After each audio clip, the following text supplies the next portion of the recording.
Hey everyone, and welcome back to another video. Today I'm going to show you how you can completely sign out from your Twitter account or your X account. Lately it's been named like this.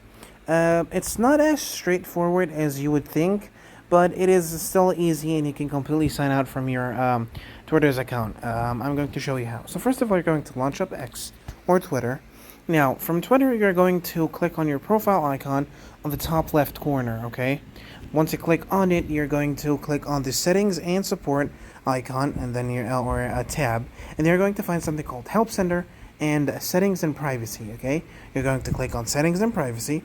Now, from Settings and Privacy, if you scroll down all the way down, you're not going to find a place where you can log out right away.